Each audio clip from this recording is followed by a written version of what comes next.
നമസ്കാരം,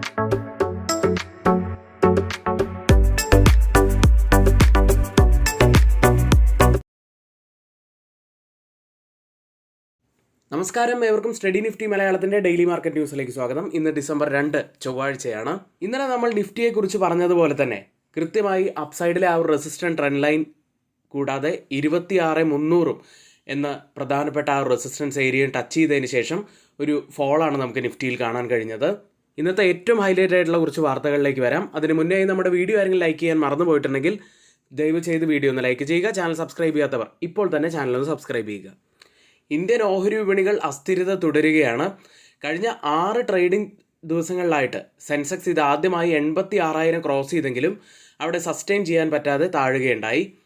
ഇനി foreign portfolio ഇൻവെസ്റ്റേഴ്സും അതുപോലെ DISൻ്റെയും ഒരു പ്രകടനം കഴിഞ്ഞ തിങ്കളാഴ്ച മുതൽ നോക്കുകയാണെങ്കിൽ ഫോറിൻ പോർട്ട്ഫോളിയോ ഇൻവെസ്റ്റേഴ്സ് 3,019 കോടി രൂപയ്ക്കാണ് സെല്ല് ചെയ്തത്. DIS ആവട്ടെ 25,321 കോടി രൂപയ്ക്ക് ബൈ ചെയ്തു. നവംബർ 26, 27 തീയതികളിൽ നല്ല ഉയർച്ച നമുക്ക് മാർക്കറ്റിൽ കാണാൻ കഴിഞ്ഞെങ്കിലും പിന്നീട് അങ്ങോട്ട് ഒരു സൈഡ് വൈസ് അല്ലെങ്കിൽ ഒരു ഇടിവാണ് നമുക്ക് മാർക്കറ്റിൽ കാണാൻ കഴിയുന്നുണ്ടായിരുന്നത്. ഏതായാലും കഴിഞ്ഞ കുറച്ച് ദിവസങ്ങൾക്ക് ശേഷം വിപണിയിൽ ഒരു കൺസോൾട്ടേഷനാണ് ഇപ്പോൾ നടന്നുകൊണ്ടിരിക്കുന്നത്. മറ്റൊരു വാർത്തയുള്ളത് GST കളക്ഷനുമായി ബന്ധപ്പെട്ടതാണ്. നവംബറിൽ GST കളക്ഷൻ മന്ദഗതിയിലായിരുന്നു.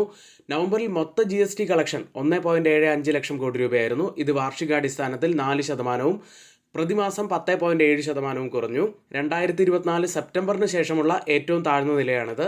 ഉത്സവകാല ഡിമാൻഡ് ഉണ്ടായിരുന്നിട്ടും സെപ്റ്റംബർ അവസാനത്തിൽ 375 ഇനങ്ങളുടെ നിരക്ക് കുറച്ചത് വരുമാനം മന്ദഗതിയിലാക്കി. നഷ്ടപരിഹാര സെസ് ഇല്ലാതെ GST വരുമാനം വാർഷികാടിസ്ഥാനത്തിൽ 0.7% വർദ്ധിച്ച് 1.7 ലക്ഷം കോടി രൂപയിലെത്തി. ആഭ്യന്തര GST കളക്ഷൻ 2.3% കുറഞ്ഞു. അതേസമയം ഇറക്കുമതിയിലെ IGST വരുമാനം വാർഷികാടിസ്ഥാനത്തിൽ 10.2% വർധനവുമുണ്ടാക്കി. മറ്റൊരു ഹൈലൈറ്റ് ആയിട്ടുള്ള കാര്യം കൂടി പറയാനുള്ളത്, ദുർബലമായ GST പ്രവണതകൾ ഉണ്ടായിരുന്നിട്ടും ഓട്ടോ വ്യവസായം ശക്തമായ വളർച്ചയാണ് കൈവരിച്ചിരിക്കുന്നത്. 2025 നവംബറിലെ മൊത്ത വാഹന വിൽപ്പന 18.6% വാർഷിക വളർച്ചയോടെ 4.2 ലക്ഷം യൂണിറ്റിലെത്തി. ഏതായാലും ഓട്ടോ സെക്ടറിനെ സംബന്ധിച്ച് വളരെ പോസിറ്റീവായിട്ടുള്ളൊരു വാർത്തയായിരുന്നു ഇത്. കൂടാതെ ഒക്ടോബറിലെ IIP വളർച്ച 0.4% കുറഞ്ഞു. ഇത് 14 മാസത്തെ ഏറ്റവും താഴ്ന്ന നിരക്കാണ്.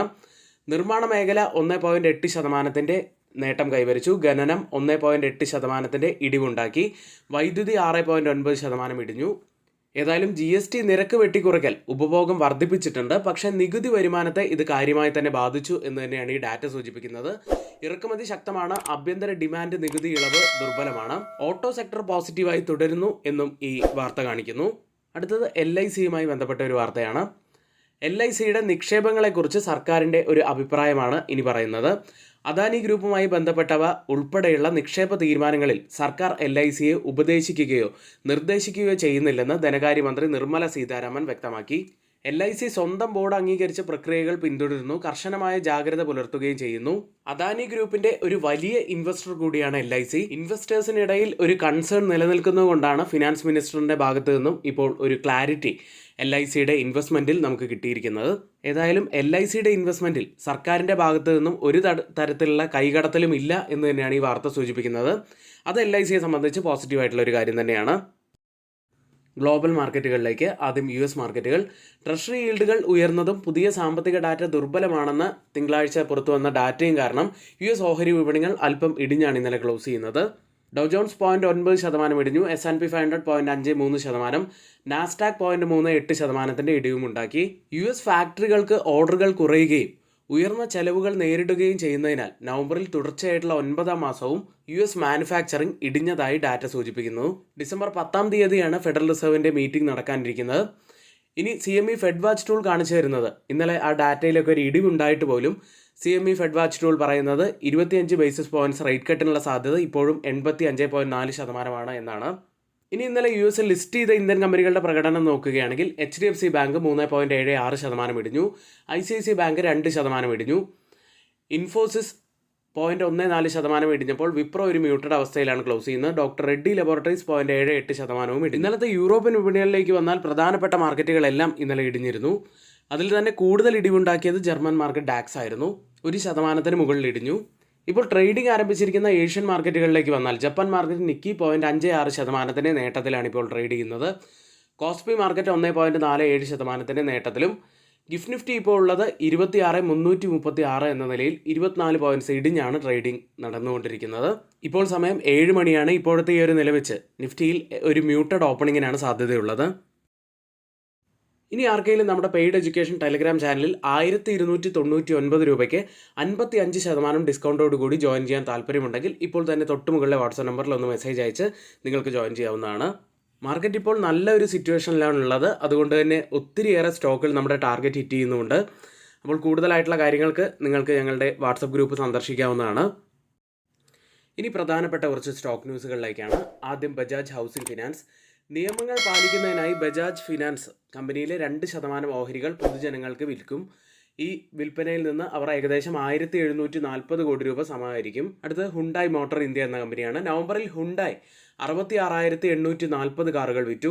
കഴിഞ്ഞ വർഷത്തേക്കാൾ 9.1% വർധനമാണ് ഇപ്പോൾ വന്നിരിക്കുന്നത്.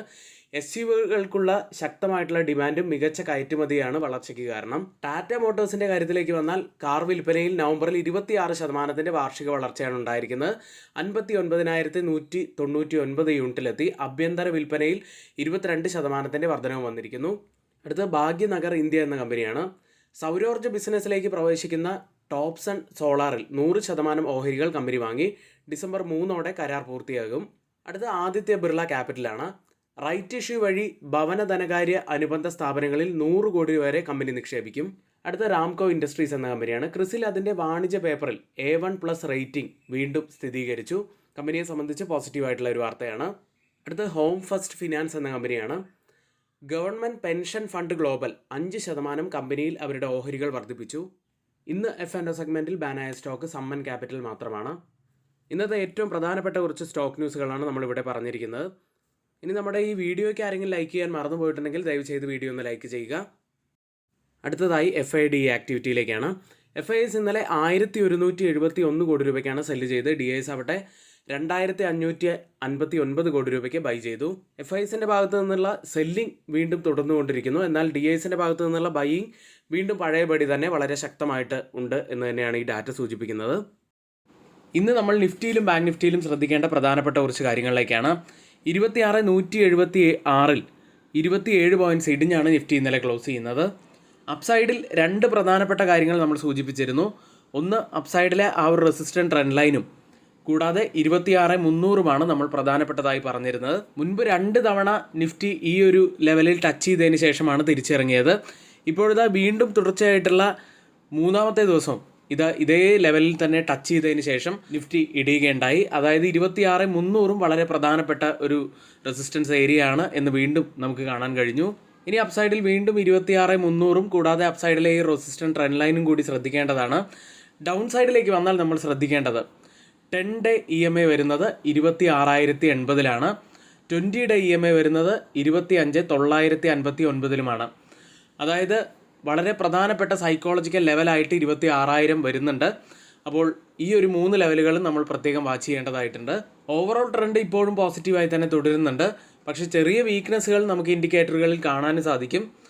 എന്നിരുന്നാലും എല്ലാ കീ മൂവിങ് ആവറേജുകൾക്കും മുകളിലായിട്ട് ട്രേഡ് ചെയ്യുന്നു. കൂടാതെ ബോളിഞ്ചർ ബാൻഡിൻ്റെ മിഡിൽ ലെവലിന് മുകളിലായിട്ടാണ് ട്രേഡ് ചെയ്യുന്നത്. ബോളിഞ്ചർ ബാൻഡിൻ്റെ മിഡിൽ ലെവൽ എന്ന് പറയുന്നത് 25,910 ഇനി മാക്സിമം ഓപ്പൺ ഇൻട്രസ്റ്റ് രേഖപ്പെടുത്തിയ കോൾ സൈഡിലെയും പുട്ട് സൈഡിലെയും സ്ട്രൈക്കുകൾ നോക്കുകയാണെങ്കിൽ ഒരു റെസിസ്റ്റൻസ് ആവാൻ സാധ്യതയുള്ളത് 26,300 സപ്പോർട്ട് ആവാൻ സാധ്യതയുള്ളത് 26,100 അടുത്തതായി change in open interest data പ്രകാരം കോൾ സൈഡിലും പുട്ട് സൈഡിലും വന്ന വ്യത്യാസങ്ങളാണ്. 26,200 സ്ട്രൈക്കിൽ 14% ഇടിവാണ് പുട്ട് സൈഡിൽ കാണുന്നത്. ഒരു ലോങ് അൺവൈൻഡിങ് ആണ്. എന്നാൽ കോൾ സൈഡ് കുറച്ചുകൂടി ശക്തമാണ്. 93% വർധനവ്, ഒരു ഷോർട്ട് ബിൽഡപ്പ് കാണാം. 26,150 സ്ട്രൈക്കിൽ 34% വർധനവ് പുട്ട് സൈഡിൽ ലോങ് ബിൽഡപ്പ്. കോൾ സൈഡിൽ 124% വർധനവ്, ഒരു ഷോർട്ട് ബിൽഡപ്പാണ് കാണുന്നത്. 26,250 സ്ട്രൈക്കിൽ 35% ഇടിവ്, വീണ്ടും ഒരു ലോങ് അൺവൈൻഡിങ് ആ സ്ട്രൈക്കിൽ കാണുന്നു. 78% വർധനവ്, ഒരു ഷോർട്ട് ബിൽഡപ്പാണ് കോൾ സൈഡിൽ കാണുന്നത്. ഈ 3 സ്ട്രൈക്കും കമ്പയർ ചെയ്യുമ്പോൾ മാർക്കറ്റിനെ താഴേക്ക് കൊണ്ടുപോകാൻ കഴിവുള്ള കോൾ സെല്ലേഴ്സ് നല്ല ശക്തിയോടെ നിൽക്കുന്നു എന്നാണ് കാണുന്നത്. അടുത്തതായി ബാങ്ക് നിഫ്റ്റിയിലേക്ക്. 59,682 71 പോയിന്റ്സ് ഇടിഞ്ഞാണ് ബാങ്ക് നിഫ്റ്റി ഇന്നലെ ക്ലോസ് ചെയ്യുന്നത്. ബാങ്ക് നിഫ്റ്റിയെ സംബന്ധിച്ച് പറയുകയാണെങ്കിൽ ഡൗൺ സൈഡിലെ ആ ഒരു റെസിസ്റ്റൻറ്റ് ട്രെൻഡ് ലൈൻ വളരെ പ്രധാനപ്പെട്ടതാവാൻ സാധ്യതയുണ്ട്. അവിടെ നിന്നും ഒരു റിവേഴ്സലാണോ ലഭിക്കുക, അല്ലെങ്കിൽ ആ ഒരു റെസിസ്റ്റൻറ്റ് ട്രെൻഡ് ലൈൻ ബ്രേക്ക് ചെയ്ത് താഴെ ക്ലോസിംഗ് വെക്കുമോ എന്നുമാണ് നമുക്ക് ഇനി ശ്രദ്ധിക്കേണ്ട കാര്യങ്ങളായിട്ട് വരുന്നത്. പക്ഷേ ഒരു ബ്രേക്ക് ഔട്ടിന് ശേഷം നല്ലൊരു ക്ലോസിംഗ് ബാങ്ക് നിഫ്റ്റിക്ക് വെക്കാൻ സാധിച്ചിട്ടില്ല എന്നതൊരു കാര്യം തന്നെയാണ്. നിഫ്റ്റി ഇന്നലെ 26,326 എന്ന പുതിയ ഓൾ ടൈം ഹൈ ഹിറ്റ് ചെയ്തപ്പോൾ ബാങ്ക് നിഫ്റ്റി 60,000 എന്ന മാർക്ക് ടച്ച് ചെയ്തിരിക്കുന്നു. 60,114 പുതിയ ബാങ്ക് നിഫ്റ്റിയുടെ ഓൾ ടൈം ഹൈ ആയിട്ട് വരുന്നത്. മാക്സിമം ഓപ്പൺ ഇൻട്രസ്റ്റ് റൈറ്റ് ചെയ്തിരിക്കുന്ന സ്ട്രൈക്കുകൾ പ്രകാരം ഒരു റെസിസ്റ്റൻസ് ആവാൻ സാധ്യതയുള്ളതും 60,000 തന്നെയാണ്. സപ്പോർട്ട് ആവാൻ സാധ്യതയുള്ളത് 59,000 ഇന്നിവിടെ നമ്മൾ പറഞ്ഞ എല്ലാ കാര്യങ്ങളും ഏറ്റവും ഓതറൈസ്ഡ് ആയിട്ടുള്ള സൈറ്റുകളായ money control, mint, Reuters, CNBC, financial express തുടങ്ങിയ മാധ്യമങ്ങളിൽ നിന്നാണ് എടുത്തിരിക്കുന്നത്. മറ്റുള്ളവയെല്ലാം നമ്മുടെ വ്യൂസ് മാത്രമാണ്. ഒരിക്കലും അത് റെക്കമെൻഡേഷൻ അല്ല, നിങ്ങളുടെ എഡ്യൂക്കേഷണൽ പർപ്പസിന് വേണ്ടി മാത്രമാണ് ഷെയർ ചെയ്യുന്നത്.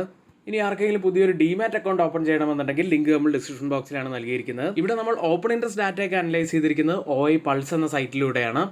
ആർക്കെങ്കിലും അതിലൊരു അക്കൗണ്ട് ഓപ്പൺ ചെയ്യണമെന്നുണ്ടെങ്കിലും ലിങ്ക് നമ്മൾ ഡിസ്ക്രിപ്ഷൻ ബോക്സിൽ തന്നെയാണ് നൽകിയിരിക്കുന്നത്. ഇന്നത്തെ ഈ വീഡിയോ ഇവിടെ പൂർത്തിയാവുന്നു. ഏവർക്കും നന്ദി.